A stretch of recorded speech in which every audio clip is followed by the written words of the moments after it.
법률행위를 원인으로 소유권 이전 등기를 명하는 판결. 이행 판결이죠. 그죠? 소유권 이전 등기를 명하는 판결.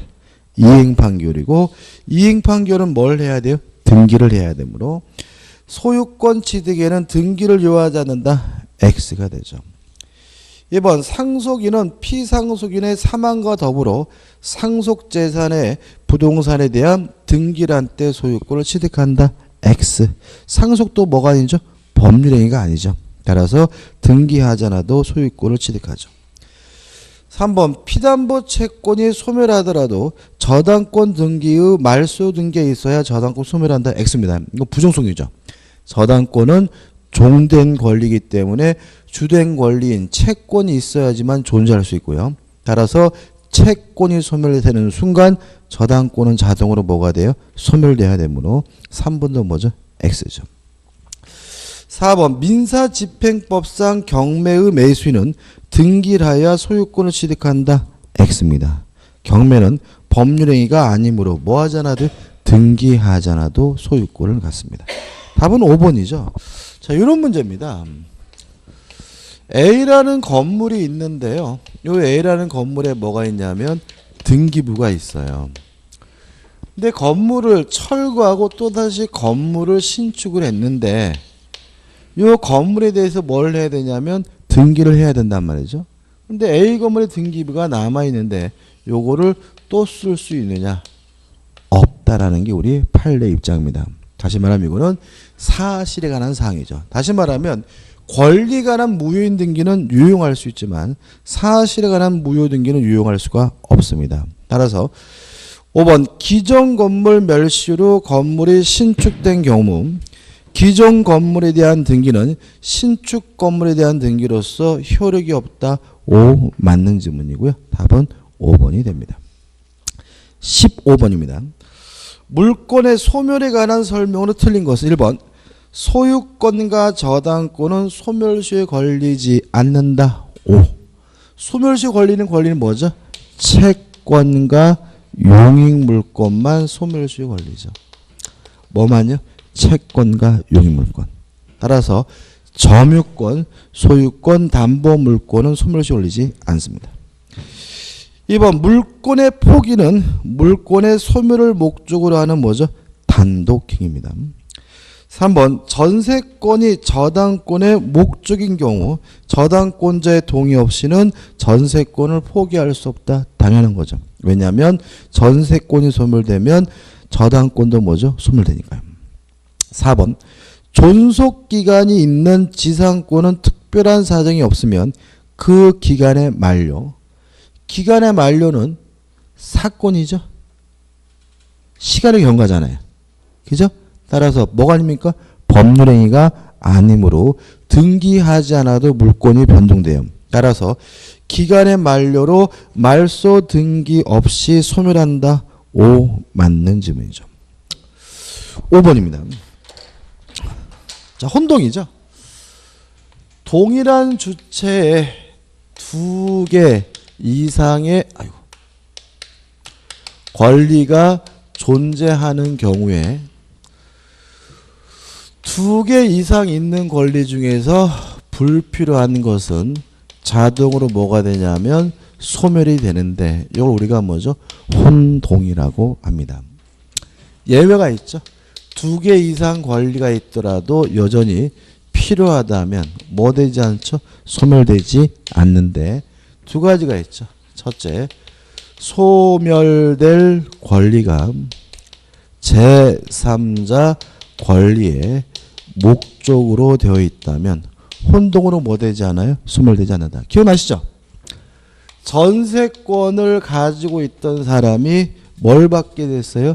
소유권을 갖게 됐다면 굳이 전세권을 중복해서 가지고 있을 이유는 없으니까 전세권은 자동으로 소멸되게 되는데 이게 뭐죠? 혼동인데 만약에 전세권에 뭐가 설정되어 있어요? 저당권이 설정되어 있는 상태라면 전세권자가 소유권을 취득하더라도 전세권은 뭐 되잖아요? 소멸되지 않는다. 이런 얘기고 두 번째, 소멸될 권리보다 후순위 권리가 존재하는 경우에도 혼동으로 뭐 되지 않습니까? 소멸되지 않습니다. 보자고요. 5번. 갑토지의 을이 지상권을 취득한 후 그 토지의 저당권을 취득한 병이죠. 그러면 요 토지에 1순위로서 을이 뭘 갖게 있어요? 지상권을 갖게 됐고요. 2순위로서 병이 뭘 갖게 됐어요? 저당권을 갖게 된 상태잖아요. 그죠? 요런 상태에서 만약에 지상권자가 소유권을 갖게 됐다면 지상권은 혼동으로 뭐 되잖아요? 소멸하지 않겠죠. 그죠? 소멸될 권리보다 뭐가 있어요? 후순위 권리가 있으니까요. 근데 만약에 병저당권자가 소유권을 취득했다면 요 병저당권은 소멸해야 되겠죠. 왜요? 얘보다 후순위가 있는 것도 아니고 얘 뭐가요? 제3자 권리가 설정되어 있는 것도 아니니까요. 따라서 병이 그 토지의 소유권을 취득하더라도 병의 저당권은 소멸하지 않는다는 지문은 뭐죠? X가 된다. 왜냐하면 병보다 뭐가 없어요? 후순위 권리가 없고요. 병에 뭐가요? 뭐가 설정되어 있는 것도 아니니까. 이해되시죠? 그죠? 답은 뭐죠? 5번입니다. 자, 이제 점유권입니다. 1번. 점유에 관한 설명으로 틀린 것은 1번. 선의의 점유자가 얻은 건물의 사용이익은 과실에 준하여 취급한다. 맞는 지문입니다. 따라서 선의의 점유자는 과실수취권이 있고요. 따라서 차임이나 지료를 뭐 할 필요 없죠? 지급할 필요가 없어요. 정리 한번 해볼까요? 점유권에서 가장 중요한 것은 점유자와 뭐에 관한 문제냐면 회복자에 관한 문제죠. 일단 첫 번째 주의하실 점은 여기서 말하는 점유자는 아무런 이유도 없이 남의 물건을 점유하게 된 사람만을 말한다. 왜냐하면 임차권이다, 지상권이다, 전세권이다. 뭔가 권한에 의해서 점유하다가 돌려준 사람은 임차권이면 임대차의 규정이, 전세권이면 뭐죠? 전세권에 관한 규정이, 유치권이면 뭐죠? 유치권에 관한 규정이 따로 적용되기 때문에 그렇습니다. 꼭 기억해 두시고요. 문제가 되는 건 세 가지죠. 점유자가 점유하고 있는 동안에 과실이 발생했을 때 어떻게 할 거냐. 첫째, 선의의 점유자는 과실수취권이 있으므로 수취한 과실을 반환할 필요가 없고요. 차임이나 지료도 뭐 할 필요 없어요? 지급할 필요가 없다. 왜냐하면 사용이익도 뭐죠? 과실이니까. 악의 점유자는 과실수취권이 없기 때문에 수취한 과실이 있다면 부당이득으로서 뭘 해줘야 돼요? 반환을 해줘야 되고요. 만약에 과실로 인하여 수취하지 못했다면 이때는 대가라도 보상을 해줘야 된다. 끝이죠. 또 점유자가 점유하고는 동안에 목적물이 멸실, 훼손이 된 경우에는 점유자가 선이이고 앤드 자주 점유라면 현존하는 이익 범위 내에서만 책임을 지면 되고요. 악이거나 또는 타주라면 이때는 전부에 대해서 다 책임을 지면 된다. 항상 조심할 것은 여기서 뭐죠? 앤드와 또는을 좀 조심하셔야 되고요. 또 점유자가 비용을 지출하는 경우에는 일단 선의의 점유자든 악의 점유자든 비용 상한을 청구할 수가 있는데 필요비의 경우에는 점유자가 과실을 수취했다면 통상의 필요비를 뭐하지 못하죠? 청구하지 못한다는 거 꼭 기억해 두셔야 되고요. 유익비의 경우에는 항상 청구할 수 있는 것은 아니고 현존하는 이익이 있는 경우에만 청구할 수가 있는데 이러한 청구를 받으면 회복자는 점유자가 지출한 지출 비용이나 또는 증가액 중 아무거나 선택해서 지급하면 되고요. 누가 선택하는 거죠? 회복자가 선택해야 된다는 거 주의하셔야 되고요. 또 유익비에 대해서는 법원이 상환기간을 뭐 할 수 있냐면 허용할 수가 있다. 법원이 한 달 후에 줘라 또는 두 달 후에 주여라 상환기간을 허락할 수 있다는 거 주의하시기 바라고요. 간단하죠, 그죠? 이것도 반드시 시험에 나오는 부분이니까 꼭 타이트하게 정리하실 필요가 있습니다. 2번. 건물의 소유를 목적으로 타인의 토지를 임차한 자의 토지 점유는 빌린 거죠. 따라서 소유의 의사가 없는 뭐죠? 타주 점유고요. 3번. 점유물이 멸실 훼손된 경우 선의의 타주 점유자는 타주 점유라면 뭐죠? 전부죠. 현존 이익이라면 뭐 해야 돼요? 선의이고 and 무슨 점유해야 돼요? 자주 점유해야 되므로 선의의 타주 점유자는 현존 이익 한도 내에서 배상 책임을 진다는 질문은 X고요. 답은 뭐죠? 3번이 되네요. 4번. 선의의 점유자라도 본권에 관한 소유에 패소하면 선의에서 악의로 바뀌는데 조심할 것은 언제부터죠? 소재기 시부터 악의 점유를 본다. 꼭 기억해 두시기 바라고요. 5번. 공사대금 지급을 위해 부동산 양도담보 설정 취지로 분양계약을 체결한 경우 수분양자는 목적 부동산을 간접 점유한다. 왜요? 자신의 물건을 타인에게 뭐죠? 지배시키고 있기 때문에 그렇게 되는 거죠. 답은 뭐죠? 3번입니다. 넘기셔서 2번입니다. 점유에 관한 설명으로 옳은 것은 1번. 점유가 자주 점유인지 타주 점유인지 여부는 점유자 내심의 의사에 의하여 결정된다. X. 객관적 외형적으로 결정해야 된다는 것이 판례 입장이고요. 이유는 거래의 안전보호를 이유로 근거를 두고 있죠. 2번. 점유자의 점유 권한에 관한 주장이 인정되지 않는다는 것만으로 자주점유 주장이 깨진다. X죠. 자주점유는 뭐 받아요? 추정을 받는다. 따라서 스스로 뭐 할 필요 없어요? 입증할 필요가 없다. 따라서 입증할 필요 없는 점유자가 입증하려다가 실패했다는 이유만으로는 자주점유 주장이 뭐 되진 않아? 깨지지는 않습니다. 3번. 점유물이 멸실 훼손된 경우 선의의 타주 점유자는 이익이 현존하는 한도 내에서 회복자에게 배상 책임을 진다. X죠. 선의이고 뭐 해야 돼요? 자주 점유해야 현존 이익이죠. 4번. 악의 점유자는 과실 없이 과실을 수취하지 못한 때에도 여기입니다. 자, 악의 점유자는 과실 수취권이 없기 때문에 수취한 과실을 반환하고요. 과실로 수취하지 못한 경우에 대가를 뭐 해야 돼요? 보상해야 돼요. 다시 말하면 수취하지 못했다는 이유로 대가를 보상해야 되려면 점유자에게 뭐가 있어야 돼요? 과실이 있어야 됩니다.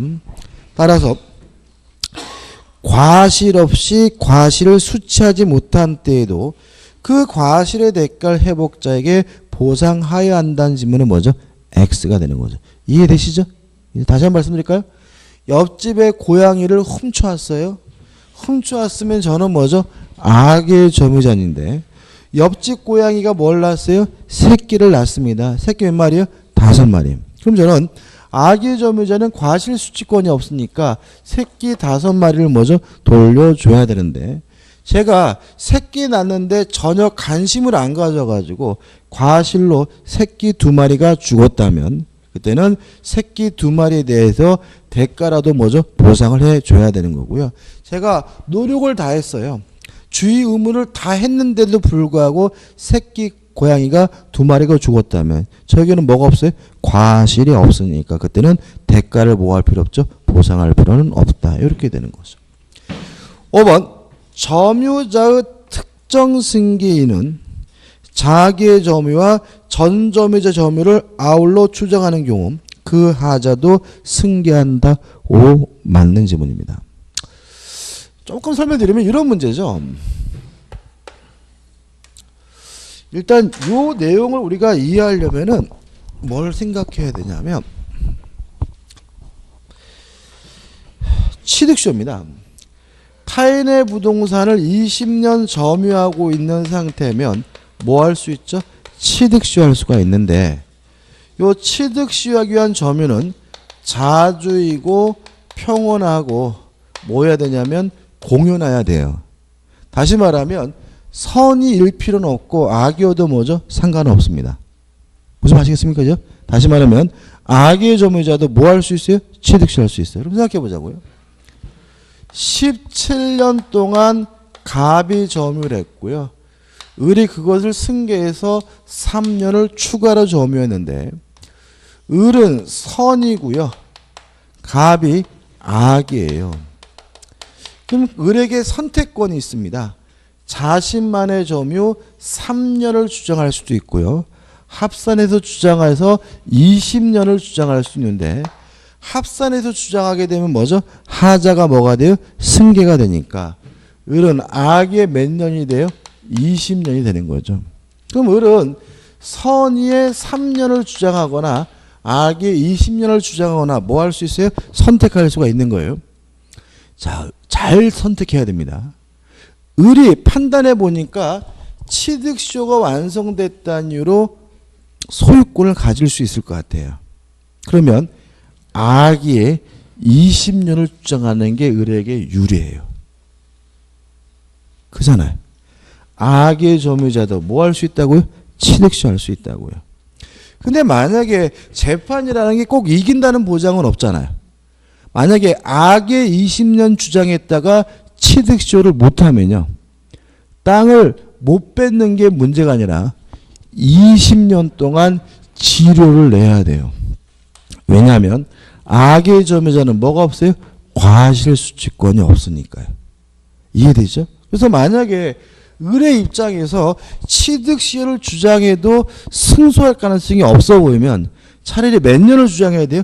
선의의 3년을 주장해야 돼요. 그러면 땅을 못 뺏긴 하겠지만 뭐는 안 내도 돼요? 지료를 안 내도 되는 거죠. 무뚝대고 악의 20년 주장했다가 뭘 못하면요? 취득시효를 못하면 땅을 뺏지도 못할 뿐만 아니라 몇 년 동안요? 20년 동안 지료를 내야 되는 엄청난 일이 발생할 수 있기 때문에 선택에 뭐 해야 돼요? 신중해야 됩니다. 자, 아무튼 이러한 선택권을 인정하고 있는 이유는 점유 취득시효에 의한 점유는 자주이고 평온하고 공연하면 되고요. 뭘 필요 없어요? 선의일 필요도 없고 무관실 필요도 없기 때문에 이러한 선택권을 인정할 수가 있고요. 인정하고 조심할 것은 선택에 신중해야 되고 왜냐하면 악의 점유자는 뭐가 없습니까? 과실수취권이 없기 때문에 지료를 몽창 줘야 되는 일이 발생할 수 있으니까 주의하시기 바랍니다. 우측에 3번입니다. 점유권, 왜 3자 들었네. 점유권에 관한 설명으로 틀린 것은 이 책에 제 이름이 바뀌었네, 그죠?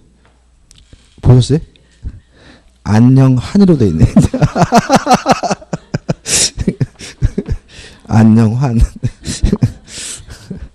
제가 그 참 재밌는 게 안녕찬이라고 이렇게 써도요. 가끔 어떤 분들이 이걸 안녕환으로 읽는 분이 가끔 있어요.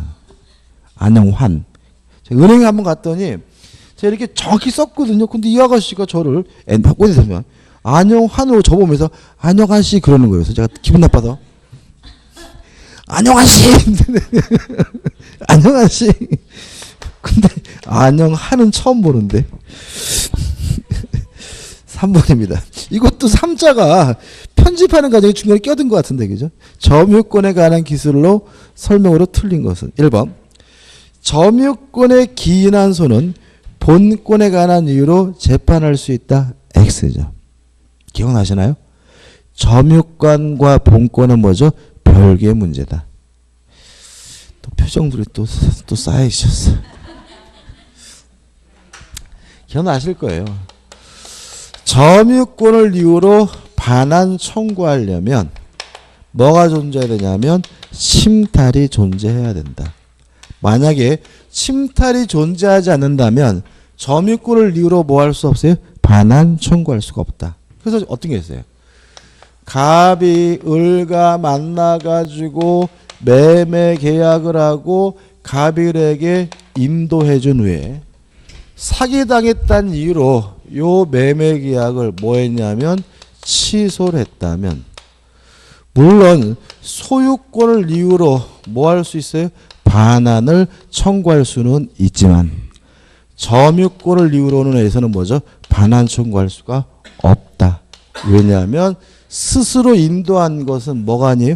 침탈이 아니므로. 기억나시죠? 그죠? 그래서 만약에 갑이 점유권을 이유로 돌려달라고 소송을 제기하면 재판에서 뭐합니까? 패소하게 된다. 이때 갑이 판사에게 어차피 내 거니까 이거 돌려달라고 요구할 수 있느냐 없느냐? 없다.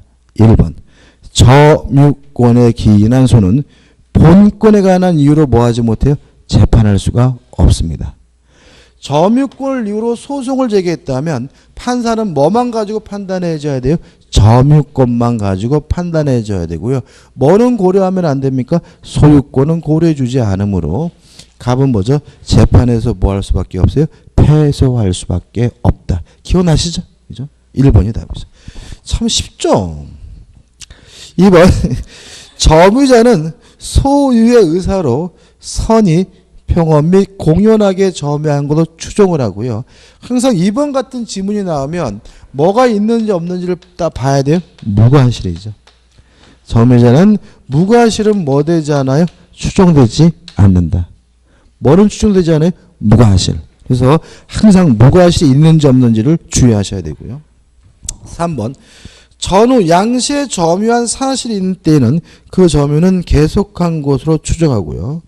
4번 점유자가 점유물에 대하여 행사하는 권리는 적법하게 보유한 것으로 뭐예요? 추정하고요.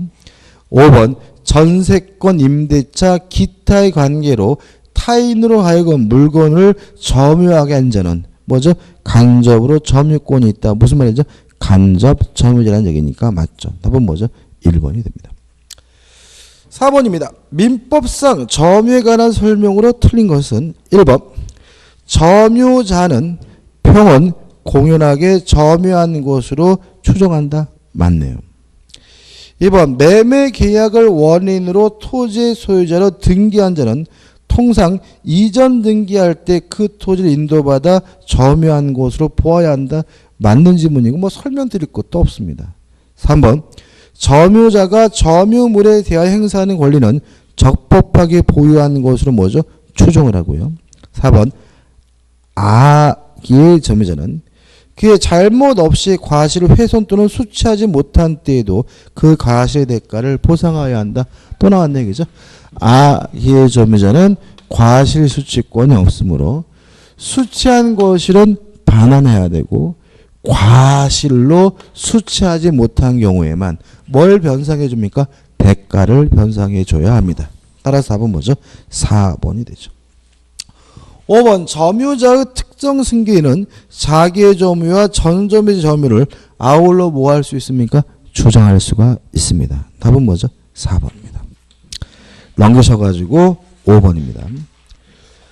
갑은 그의 X 건물 을에게 매도하여 점유권을 이전하였고 을은 X 건물을 사용 수익하면서 X 건물의 보존, 개량을 위하여 비용을 지출하였다.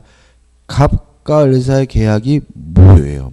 그러면 매매를 원인으로 인도를 받았는데 그 매매가 무엇이라면 이 사람은 아무런 이유 없이 남의 물건을 점유하고 있다가 뭐죠? 돌려주게 되는 사람이니까 점유자 회복자에 관한 민법 규정이 뭐가 돼요? 적용이 되는 거죠. 옳은 겁니다. 1번 을이 악인 경우에도 과실수취권 인정된다. X. 2번 선이 을은 갑에 대하여 통상의 필요비 상한을 청구할 수 있다. X. 왜냐하면 선악불문하고 필요비 상한을 청구할 수 있지만 점유자가 뭘 했어요? 과실을 수취했다면 통상의 필요비를 뭐하지 못해요? 청구하지 못하죠.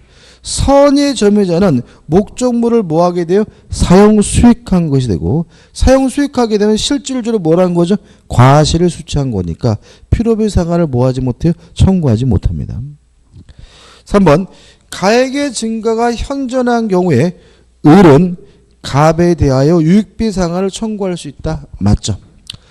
이익이 현존하는 경우에 회복 점유자는 뭘 청구할 수 있습니까? 유익비 상한을 청구할 수 있으므로 옳은 것은 뭐죠? 3번이 되는 거죠. 4번 선의 을은 갑에 대하여 점유 사용으로 인한 이익을 반환할 의무가 있다. X죠. 왜요? 선의 점유자는 뭐가 있습니까? 과실수취권이 있죠. 5번 을의 비용 상한 청구권은 비용을 지출한 때 즉시 이행기가 도래한다. X인데 점유자는 비용을 언제 청구하냐면요. 반환시 청구해요. 언제? 반환시. 따라서 필요비도 반환할 때 청구하고 유익비도 뭐죠? 반환할 때 청구하니까 지출할 때 즉시 이행기가 도래한다는 질문은 뭐죠? X가 됩니다. 6번입니다. 점유자와 회복자의 관계에 관한 설명으로 틀린 것은 1번 선의의 점유자는 점유물의 과실을 취득하면 회복자에 대하여 통상의 필요비 상한을 청구하지 못한다. 맞죠? 이제 이해되시죠? 그죠? 보시면 느낌 오시나요, 오늘? 거의 비슷한 문제가 뭐죠? 반복적이죠. 특히 점유권의 경우는 문제가 복잡한 듯 하지만 결국 어디로 모이고 있습니까? 여기로 문제가 어떻게 모이게 되는 거죠. 그죠? 2번 점유물이 점유자의 책임 있는 사유로 멸실된 경우 소유의 의사가 없는 선의 점유자. 소유의 의사가 없다는 말은 무슨 점유죠? 타주 점유라는 얘기죠. 타주면 뭐예요? 전부니까. 손해의 전부를 배상하여야 한다. 맞는 질문이죠. 3번 점유물에 관한 필요비 상한 청구권은 악의 점유자에게 인정된다. 맞고요. 4번 필요비 상한 청구권에 대하여 회복자는 법원에 상한기간의 허용을 청구할 수 있다. X입니다. 법원이 상한기간을 허용할 수 있는 것은 뭐에 대해서요? 유익비에 대해서죠. 필요비에 대해서는 상한기간을 허용해달라고 뭐 할 수 없어요? 청구할 수가 없기 때문에 답은 뭐죠? 4번이 됩니다. 5번 악의 점유자가 또 나옵니다. 과실로 인하여 점유물의 과실을 수취하지 못한 경우 그 과실의 대가를 보상하여야 한다. 오, 맞는 질문이 됩니다. 넘겨보시면 작년도 문제가 나오죠. 점유자와 회복자 관계 등에 관한 설명이 틀린 것은 1번 선의의 점유자는 점유물의 과실을 취득한다. 5. 점유자가 점유물 반환 청구권 행사하는 경우 그 침탈된 날로부터 1년 내 행사해야 된다. 맞는 질문이고요. 이 기간은 제척 기간으로 이해하죠. 3번 점유자가 필요비를 지출한 경우 그 가액의 증거가 현존한 경우에 하나요 상한을 청구할 수 있다. X죠. 이익이 현존해야 청구할 수 있는 건 뭐죠? 유익비죠. 필요비는 그런 제한이 없습니다. 따라서 이 지문은 결국 뭐 어떻게 해야 맞는 거죠? 필요비를 유익비로 바꿔야 맞는 거죠. 답은 뭐죠? 3번이죠. 4번 점유자가 점유의 방해를 받을 염려가 있는 때는 그 방해 예방 또는 손해배상의 담보를 청구할 수가 있고요. 5번 점유물이 점유자의 책임 있는 사유로 멸실을 한 경우 소유의 의사가 없는 점유자 타주 점유자죠. 타주 점유면 어떻게 해요? 전부니까 선인 경우에 손해의 전부를 배상해야 한다. 맞는 질문이죠. 그죠? 그럼 보시면 아시다시피 우리가 이제 기본서 강의할 때는 될 수 있으면 어떻게 해요? 기초 지식이 부족하기 때문에 장황하게 설명드리긴 하지만 이게 전부입니다. 그죠? 이게 전부고 타이트하게 정리하시면 충분히 다 맞출 수가 있습니다. 자, 이제 소유권에 관한 문제들이 나오고 있고요. 1번에서 상린관계에 관한 문제가 나오고 있죠. 1번 상린관계에 관한 설명으로 틀린 것은 1번 경계에 설치된 경계표는 원칙적으로 상린자의 공유로 추정한다. 1번은 뭐죠? O 맞는 질문이죠. 2번 토지 소유자는 이웃 토지로부터 자연히 흘러오는 물을 막지 못한다. 맞는 질문. 이런 건 뭐죠? 상식적으로 접근할 수밖에 없고요. 3번 토지 소유자는 첨화물이 이웃에 직접 낙하하지 않도록 적당한 시설을 하여한다. 물론 뭐죠? 맞는 지문이고요. 4번과 5번이죠. 실제로 일본에서 나오는 문제에서 쟁점이 되는 것은 뭐냐면 경계에 관한 상린관계거든요. 간단하게 정리할 수가 있는데 경계에다가 담을 철조망을 설치하려고 해요. 첫 번째 기억할 것은 설치 비용은 절반씩 2분의 1씩 부담하게 되고요. 설치하기 위한 측량 비용은 면적의 비율로 부담액을 분담하게 되고요. 그 다음에 세 번째는 특수시설은 하고자 하는 자가 부담하고요. 예를 들어 가지고 담을 만드는데 거기다 갑자기 CCTV를 달재요. CCTV는 뭐죠? 달고 싶은 사람이 비용을 부담하면 되고요. 네 번째, 경계에 담이 있는데 누가 소유인지 알 수가 없어요. 불명인 경우에는 1번이죠. 공유인 것을 뭐합니까? 추정을 하게 됩니다. 이 정도는 좀 기억해 두세요. 그죠? 설치 비용은 반씩, 측량 비용은 면적 비율로, 특수시설은 어떻게 해요? 하고자 하는 사람의 비용 부담, 소유가 누구 건지 모르겠어요. 그럼 뭐죠? 공유인 것을 뭐죠? 추정한다죠. 4번 건물을 축조하면은 특별한 간섭이 없으면 경계로부터 그 건물의 가장 돌출된 부분까지 반 미터 이상 거리를 두어야 한다. 맞는 질문인데 중요한 건 아니고요. 5번 토지의 경계에 담이 없는 경우 특별한 사정이 없는 한 인접지 소유자는 공동 비용으로 통상의 담을 설치하는데 협력할 의무가 없다. X입니다. 협력을 해야 되고요. 설치 비용은 뭐죠? 반씩 부담하게 됩니다. 넘어서 2번입니다. 상린관계에 관한 설명으로 틀린 것은 1번 서로 인접한 토지의 통상의 경계표를 설치하는 경우 측량 비용을 제외한 설치 비용은 다른 관습이 없으면 쌍방의 토지 면적에 비례하여 부담한다. X죠. 오히려 뭐가요? 측량 비용이 면적의 비율에 부하고요. 나머지 것들은 뭐죠? 반씩 부담하기 때문에 1번은 뭐죠? X고 1번이 답입니다. 2번 설명드릴 겁니다. 3번 인지 소유자는 자기의 비용으로 담의 높이를 통상보다 높게 할 수 있다. 이것도 일종의 뭐죠? 특수시설입니다. 특수시설은 하고 싶은 놈이 비용을 부담합니다.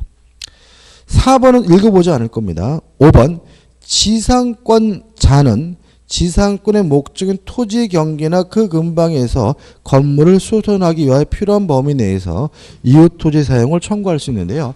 이러한 것을 우리가 인지 사용 충고권이라고 하거든요. 이게 5번 질문의 취지는 뭐냐면 상린관계에 관한 민법 규정은 토지 소유자에게만 적용되는 게 아닙니다. 그 토지를 사용하는 사람이라면 지상권자에게도 전세권자에게도 임차권자에게도 뭐가 됩니까? 적용이 된다는 취지니까 주의하시기 바라고요. 그 다음에 2번과 관련된 중요한 거죠. 자, 상린관계에 관한 부분에서 또 중요한 게 뭐죠? 주의토지 통행권입니다. 정리를 해야 되는데 시험에 거의 무조건 나오죠. 개념이죠. 공로를 출입하는 것이 불가능하거나 또는 과다한 비용이 든다면 말 그대로 어쩔 수 없이 주위의 토지를 통행할 수 있는데 이러한 권리를 우리가 뭐죠? 주의 토지 통행권이라고 합니다. 어디로 놓이냐 문제에 대해서 우리 민법은 손해가 가장 적은 장소와 방법으로 통행하라고 규정을 두고 있고요. 또 손해가 있다면요, 손해는 원칙적으로 보상을 해주라고 민법에 규정을 두고 있습니다. 여기다 살을 붙이면 되죠. 첫째, 주의 토지 통행권이 인정이 되려면 공로를 출입하는 것이 뭐죠? 불가능해야 하는데, 가능한지 불가능한지 여부는 형식적으로 도로가 있느냐 없느냐 문제가 아니라 실질적으로 도로로 나갈 수 있느냐 없느냐 실질적으로 판단해야 되는 것이 우리 판례 입장이고요. 불가능해야 됩니다. 따라서 좀 더 편리하다, 좀 더 지름길이 난 이유만으로는 주의토지 통행권 인정될 수가 없고요. 불가능해야 됩니다. 따라서 추후에라도 나중에라도 공로가 개설이 되면 기존의 주의토지 통행권은 뭐하게 되죠? 소멸하게 됩니다. 또 장소와 방법에 대해서는 추상적이긴 하지만 규정을 두고 있는데 도로폭 범위에 대해서는 민법에 아무런 규정을 두고 있지 않습니다. 도로폭 범위에 대해서 우리 판례는 현재의 토지 용도를 기준으로 해서 실질적으로 결정돼야 된다는 것이 우리 판례 입장이고요. 따라서 건축법에서 규정하고 있는 도로폭 규정은 적용되지 않고요. 미래 용도는 도로폭을 결정할 때 고려의 대상이 되지 않는다는 거 주의하시기 바랍니다.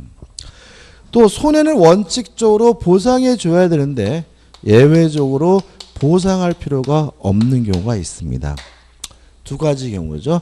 첫째, 그동안 보상 없이 통행하여 온 자에게는 새삼스럽게 보상을 청구할 수 없다는 입장이고요. 이것도 일종의 금반원 원칙에 수십 년 동안 다니는데도 아무 소리 안 하고 있다가 이제 와서 갑자기 돈 달라고 지랄거리는 것은 반대되는 언행이기 때문에 뭐 되잖아요?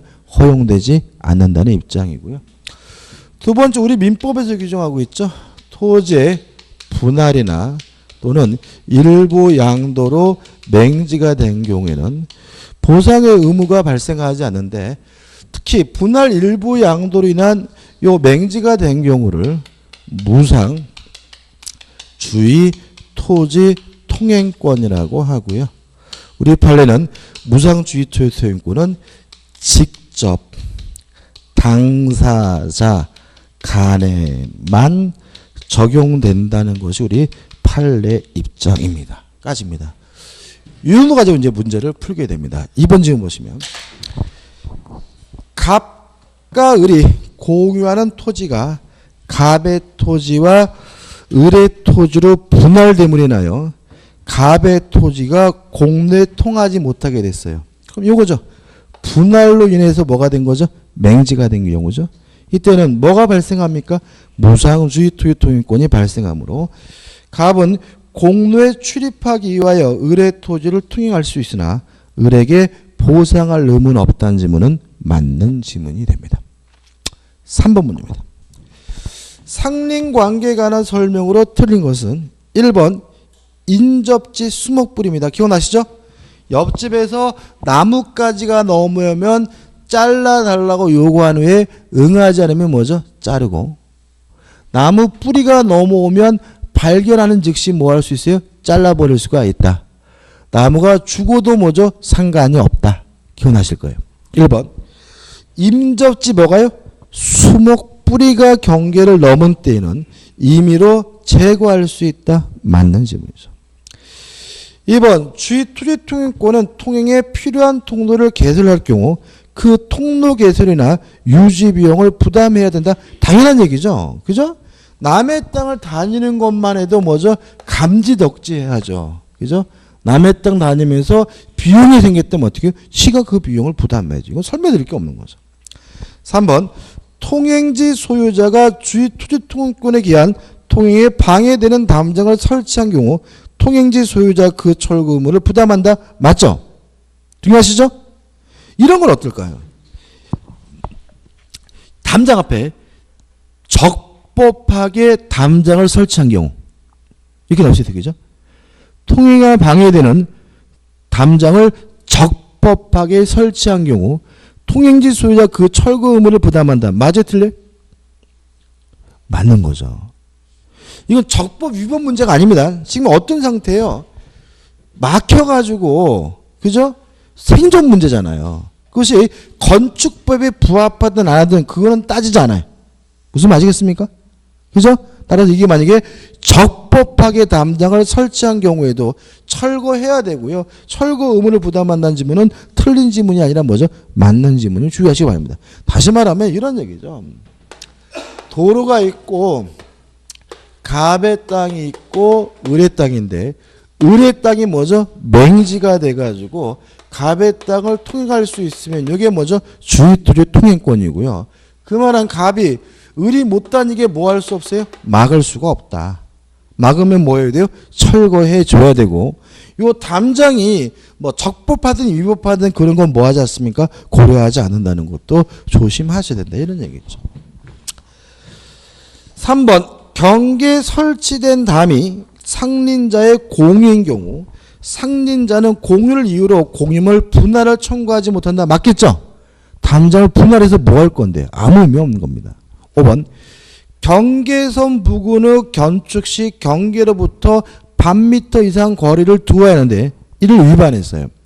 건축 중이면은 그만 지어라. 철거해달라고 뭐 할 수 있어요?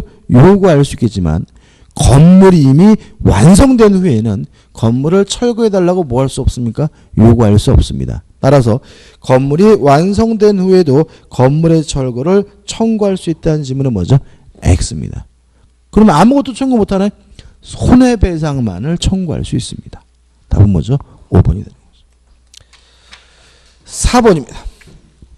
주위 토지 통행권에 관한 설명으로 옳은 것은 1번 주위 토지 통행권자는 담장과 같은 축조물의 통행에 방해가 되더라도 그 철거를 청구할 수 없다. X. 철거할 수 있습니다. 2번 토지 분할로 무상 주위 토지 통행권을 취득한 분할 토지 소유자가 그 토지를 양도한 경우 양수인에게는 무상 주위 토지 통행권이 인정되지 않는다. 5. 요거죠. 직접 당사자 간에만 적용됩니다. 따라서 양수인에게 뭐 되지 않아요? 적용되지 않으므로 옳은 것은 뭐죠? 2번이죠. 3번 소유 토지 용도에 필요한 통로가 이미 있더라도 그 통로를 사용하는 것보다 더 편리하다면 다른 장소로 도용할 권리가 인정된다. X입니다. 불가능해야 됩니다. 좀 더 편리하다는 이유만으로는 주위토지 통행권은 뭐 되지 않아요? 인정되지 않습니다. 4번 기존 통로가 있다면 그것이 당해 토지 이용에 부적합하여 실제로 통로로서 충분한 기능을 하지 못하는 때에도 주위토지 통행권은 인정되지 않는다. X입니다. 요겁니다.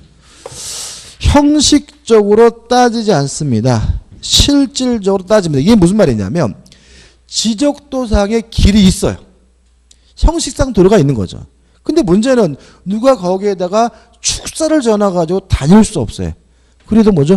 주위토지 통행권이 인정이 됩니다. 다시 말하면 형식상 도로가 있느냐 없느냐 문제가 아니라 실질적으로 도로로 나갈 수 있느냐 없느냐 문제입니다. 5번 주위토지 통행권은 일단 발생하면 나중에 그 토지 옆하는 공로가 개설되어 그 통행권을 인정할 필요가 없어지더라도 소멸하지 않는다. X죠. 불가능해야 한다. 따라서 추후라도 나중에라도 공로가 개설이 되면 기존의 주위토지 통행권은 뭐 하게 됩니까? 소멸하게 됩니다. 5번입니다. 주위토지 통행권에 관한 설명으로 틀린 것은 1번 주위토지 통행권은 토지와 공로 사이에 기존의 통로가 있더라도 그것이 그 토지 이후 이용에 부적합하여 실제로 통로로서 충분할 기능하지 못하는 경우에 인정된다. 맞죠? 다시 말하면 형식상 도로가 있느냐 없느냐 문제가 아니라 실질적으로 도로로 나갈 수 있느냐 없는 문제죠. 2번 주위 토지 통행권의 범위는입니다. 요거죠. 범위는 현재의 토지 용도를 기준으로 판단하고요. 따라서 건축법은 적용되지 않고 미래 용도는 뭐 하지 않습니까? 고려하지 않습니다. 오로지 뭐만요? 현재 용도만. 장차 미래에 건립될 아파트의 건축을 위한 이용사항까지 미리 대비하여 정할 수 있다. X고요. 답은 뭐죠? 2번이 되는 거죠. 3번 주위 토지 통행권이 인정되는 경우 통로 개설 비용은 원칙적으로 다니는 사람이 주위 토지 통행권자가 부담하여야 하고요. 4번 통행지 소유자가 주위 토지 통행권에 기한 통행에 방해되는 축조물을 설치한 경우 주위 토지 통행권은 본래적 기능 발휘를 위하여 통행지 소유자 그 철거 의무를 부담하게 되고요. 5번 주위 토지 통행권은 물론 등기는 필요가 없습니다. 자, 이제 6번부터 뭐가 나오냐면 취득수요가 나옵니다. 그죠? 오늘 진도 많이 나가지고 그죠? 그죠? 자, 점유 취득수요입니다. 타인의 부동산을 점유하고 있는 상태에서 20년 지나면 뭐 하게 되냐면 취득수요하게 됩니다. 일단 점유 취득 시효하기 위한 점유는 자주 점유이고 평온하고 공연한 점유여야 합니다. 여기서 좀 조심할 것은 뭐냐면 점유하고 있는 토지는 꼭 한 필지 토지일 필요는 없습니다. 다시 말하면 부동산 일부에 대해서도 취득 시효하는 것이 뭐죠? 가능하고요. 국유재산 중에서는 원칙적으로 취득시할 수가 없고요. 국유재산의 경우에는 공용이 폐지가 돼서 일반 재산이죠.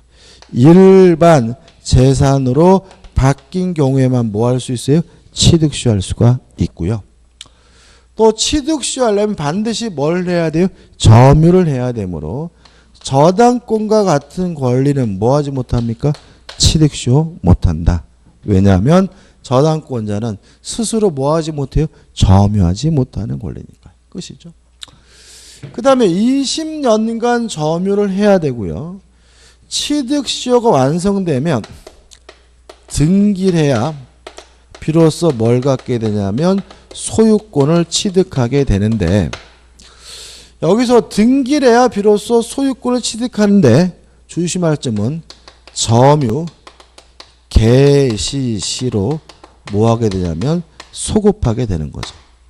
다시 말하면 등기하면 언제부터 소유자로 간주가 되는 거죠? 점유를 개시한 때로 소급해서 뭐죠? 소유자로 간주가 되고요. 또 등기를 해야 소유권을 갖는다는 말은 20년이 돼도 바로 소유권을 갖는 것은 아니고 이전 등기해 달라고 요구할 수 있는 뭘 갖게 돼요? 등기 청구권을 갖게 되는데 물권적 청구권이 아니라 뭐예요? 채권적 청구권이므로 뭐에 걸려야 되죠? 소멸시효에 걸려야 하지만 우리 판례는 점유를 계속하고 있는 한 소멸시효에 걸리지 않는다. 소멸시효가 개시되지 않는다는 것이 우리 판례 입장입니다. 왜 그렇죠? 점유를 하고 있으면 권리를 행사하고 있는 거니까요. 소멸시효가 개시되지 않는다는 말은 시작도 안 됐는 얘기예요. 따라서 점유를 상실하면 그때부터 몇 년이 지나야 10년 지나야 비로소 뭐죠? 소멸시효가 완성된다는 거 주의하시기 바라고. 또 등기청구권은 채권의 청구권이기 때문에 특정한 사람에게만 주장할 수 있는 상대권인데 그 등기 청구의 상대방이 누구냐? 취득시효 완성 당시 뭐인 거죠? 소유자인 거죠. 따라서 등기는 누구한테만 청구할 수 있습니까? 20년이 완성될 당시에 소유자에게만 뭐 할 수 있는 거죠? 청구할 수 있다. 꼭 기억해 두셔야 되겠죠. 이 정도가 기본적인 내용입니다. 취득시효에 대해서도 꼬박꼬박 시험 문제를 내는 편이고요. 어렵게 내지는 않습니다. 6번 시효 취득할 수 없는 것은 딱 나오죠. 1. 저당권 취득시효할 수가 없습니다.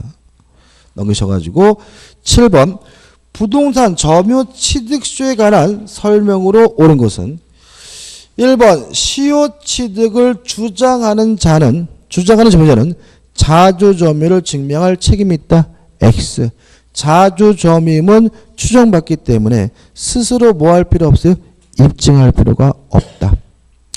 2. 시효 완성 중에 목적 부동산이 전전 양도된 후 시효가 완성된 경우 시효 완성자는 최종 등기 명의자에 대해 이전 등기를 청구할 수 있다. 맞죠? 맞죠? 등기는 누구한테 청구한다고요? 완성될 당시 소유자에게. 그러니까 지금 지문이 이런 얘기잖아요. 20년 되기 전에 소유자가 막 바뀌었다는 거예요. 뭐 수십 번 바뀌었더라도 어차피 되기 전에 바뀌었다면 최종 양수인이 누가 되는 거죠? 완성될 당시의 소유자니까 그 사람에게 뭘 청구할 수 있는 거죠? 등기를 청구할 수 있는 거고요. 답은 뭐죠? 2번이 됩니다. 3번 취득시효가 완성된 점유자는 토지 점유자가 시효 완성 후 당해 토지에 무단으로 담당 등을 설치하더라도 그 철거를 청구할 수 없다. X죠? 청구할 수 있습니다. 왜? 이 사람은 등기하면 뭘 갖게 돼요? 소유권을 갖게 된 사람이니까. 4번 시효기간 만료 후 명의수탁자로부터 적법하게 이전 등기받은 명의신탁자입니다.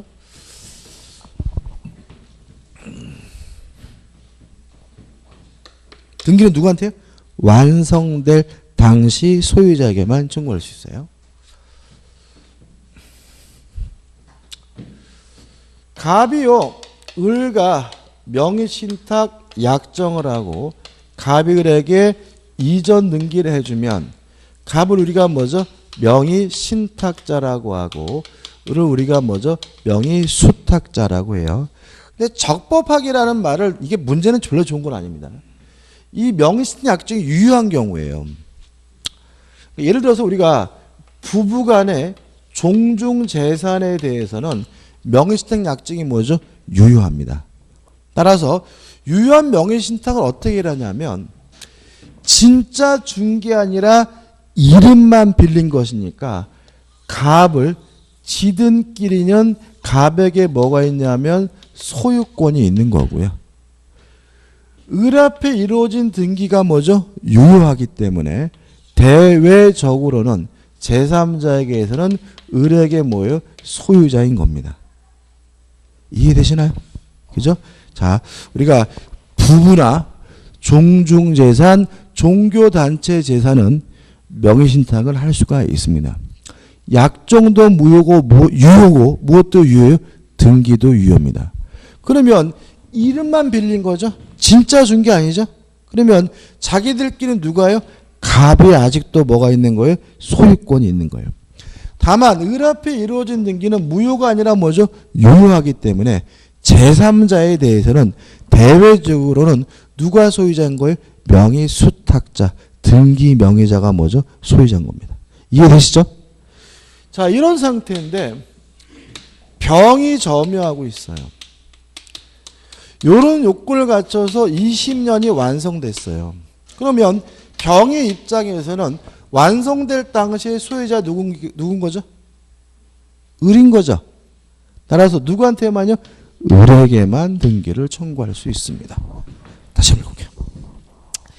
시효기간 만료 후 명의수탁자로부터 적법하게 이전 등기 받은 명의신탁자는 시효 완성자에게 대항할 수 없다. X입니다. 완성자는 누구한테만 등기를 청구할 수 있어요? 명의수탁자에게만 등기를 청구할 수 있기 때문에 명의신탁자에게는 뭐 할 수 없어요? 등기를 청구할 수가 없고요. 따라서 4번은 뭐가 돼요? X가 됩니다. 좀 까다롭죠? 5번 시효 완성으로 이전 등기를 격려받은 자가 취득시효 기간 중에 체결한 임대차에서 발생한 임료는 원소유자에게 기속한다. X입니다. 자, 취득시효 완성자면요. 등기라면 뭘 가져요? 소유권을. 언제부터요? 점유 개시 시부터. 요 중간의 과실은 누구 거예요? 취득시 완성자 거죠. 그잖아요. 언제부터 소유자라고요? 점유 개시 시부터. 그러니까 이 중간의 과실은 다 누구 거예요? 취득시효 완성자 거죠. 다시 한번 볼까요? 5번. 시효 완성으로 이전 등기를 격려받았어요. 그 사람은 언제부터 소유자입니까? 점유 개시 시부터 뭐인 거예요? 소유자인 것이니까 취득 기간 중에 체결한 임대차에서 발생한 임료는 원소유자에 기속되는 것이 아니라 누구에게 기속됩니까? 취득시효 완성자에게 기속이 돼야 되겠죠. 왜요? 점유를 개시한 때부터 뭐가 되기 때문에 소유자가 되기 때문에. 오늘 여기까지만 할게요. 그죠? 표정들이 어두워지셨어요. 그죠? 다음 주에 또 할게요. 그죠? 다음 주에는요. 한 50문 정도 풀어야 돼요. 오늘 제가 첫날이어서 많이 안 풀었어요. 그래서 어디까지 볼 거냐면은 20, 30 유치권. 물권법은 다 끝낼 것 같은데, 그죠? 그래서 저당권까지 한번 풀어보고 오셨으면 좋겠어요, 그죠? 저당권까지 해도 50문제 다 안 할 것 같은데, 그래도 더 이상 넘어가진 않겠습니다, 그죠? 저당권까지 꼭 풀어보시기 바랍니다. 자, 오늘 수고 많으셨습니다. 고맙습니다.